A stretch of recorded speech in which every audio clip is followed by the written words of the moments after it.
Hello বন্ধুরা, আরেকবার আপনাদের সবাইকে সুইট কিচেনে স্বাগত জানাই। চলে আসলাম আজকেও আরেকটা নতুন দুর্দান্ত ইডলির রেসিপির সাথে। খুব সহজে বানানো যায়, একদম ঘরোয়া উপকরণ দিয়েই কম সময়ে বানিয়ে ফেলুন তো একবার এইভাবে। বেশি দেরি না করে চলুন তাহলে শুরু করি। একটা বাটিতে আমি 2 প্যাকেট সুজি ঢেলে নিব। এদিকে একটা বাটিতে আমি দই নিয়েছি, সাথে দইগুলোকে ভালো করে ফেটিয়ে নিব। আপনারাও যদি দেন অবশ্যই দইগুলোকে ভালো করে ফেটিয়ে নেবেন। দইগুলো ভালো করে ফেটিয়ে নেওয়া হয়ে গেলে সুজিতে দিয়ে দিব। তারপর সুজিগুলো একটু ভালো করে মেখে নিব।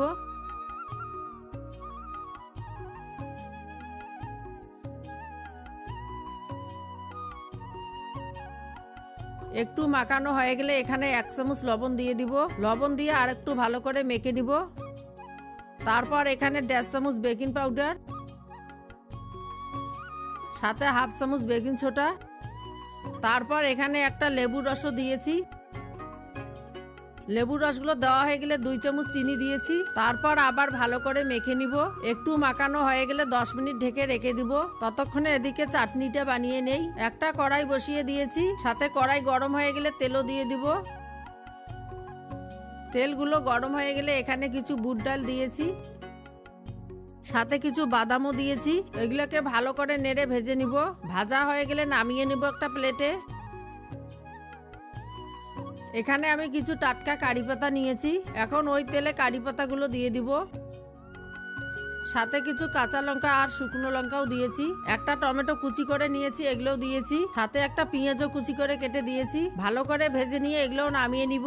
বন্ধুরা, আপনাদের কাছে ছোট্ট একটা রিকোয়েস্ট থাকলো, আপনারা যদি চ্যানেলে নতুন এসে থাকেন তাহলে অবশ্যই চ্যানেলটিকে সাবস্ক্রাইব করে দিবেন। সাথে পাশে থাকা বেল আইকনটিও অল করে দিবেন, তাহলে আমার নতুন নতুন ভিডিও সবার আগে পেয়ে যাবেন। একটু ঠান্ডা হয়ে গেলে একটা মিক্সারে নিয়ে নিব। সাথে এখানে পরিমাণ মতো লবণও দিয়ে দিব। ব্যালেন্স করার জন্য 1 চামচ চিনিও দিয়েছি। তারপর একটু পানি দিয়ে ভালো করে মিক্স করে নিব। আপনারা যদি চান এটা শিলনোড়াও করে নিতে পারেন, তাহলে আরো অনেক টেস্টি হবে খেতে। এই চাটনিগুলোতে তড়কা দেওয়ার জন্য এখানে একটু তেল নিয়েছি, সাথে কিছু কারি পাতাও নিয়েছি, আর কিছু কালো শস্য, সাথে একটু হিং দিয়ে ভালো করে গরম করে নিব। গরম হয়ে গেলে চাটনির বাটিতে ঢেলে দিব। আপনারাও যদি করে থাকেন তাহলে অবশ্যই এইভাবে তড়কা বানিয়ে দিবেন। এদিকে আমার 10 মিনিট হয়ে গেছে, ঢাকাটা খুলে নিয়েছি। একটু নেড়ে নিব।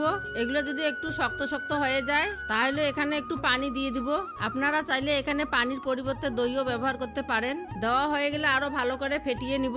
ফেটিয়ে ফেটিয়ে বেটারগুলো এইভাবে স্মুথ করে নেবেন। ইডলিগুলো বানানোর জন্য আমি এখানে 4টে স্টিলের বাটি নিয়েছি, সাথে বাটিগুলোতে একটু তেলও মেখে নিয়েছি। তারপর বেটারগুলো এখানে দিয়ে দিব। আমি তাড়াতাড়ি করে বেটারগুলো দিয়ে দেই। ইডলিগুলো বানানোর জন্য আমি এখানে মোমো স্টিম ব্যবহার করব। এখানে একটু পানি গরম করতে দিয়েছি, তার উপরে মোমো স্টিমটা দিয়ে দিব। তারপর এখানে পেস্টের বাটিগুলো একটা একটা করে দিয়ে দিব। দেওয়া হয়ে গেলে 30 মিনিট ভালো করে ঢেকে কুক করে নিব। আপনারা চাইলে এগুলো কড়াইয়ে বানিয়ে নিতে পারেন। আমি মোমো স্টিমে বানিয়ে নিয়েছি। বন্ধুরা, আপনারা যদি এখনো পর্যন্ত চ্যানেলটিকে সাবস্ক্রাইব না করে থাকেন তাহলে অবশ্যই চ্যানেলটিকে সাবস্ক্রাইব করে দিবেন। সাথে পাশে থাকা বেল আইকনটি অল করে দিবেন, তাহলে আমার নতুন নতুন ভিডিও সবার আগে পেয়ে যাবেন। আর ভিডিওটা কেমন হয়েছে অবশ্যই কমেন্ট করে জানাবেন।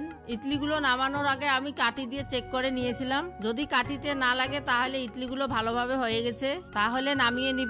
বন্ধুরা, আপনারা দেখতেই পেলেন কত সহজে বানানো যায় এই ইডলিগুলো। খুব সহজে, একদম ঘরোয়া উপকরণ দিয়ে। তাই আশা করি আপনারাও একবার হলো বাড়িতে বানিয়ে খাবেন এই মজাদার ইডলি রেসিপিটা। বন্ধুরা, আজকের ভিডিওটা এই পর্যন্তই। আশা করি ভিডিওটা আপনাদের ভালো লেগেছে। আবার আসবো কালকে আর একটা নতুন রেসিপির ভিডিওর সাথে।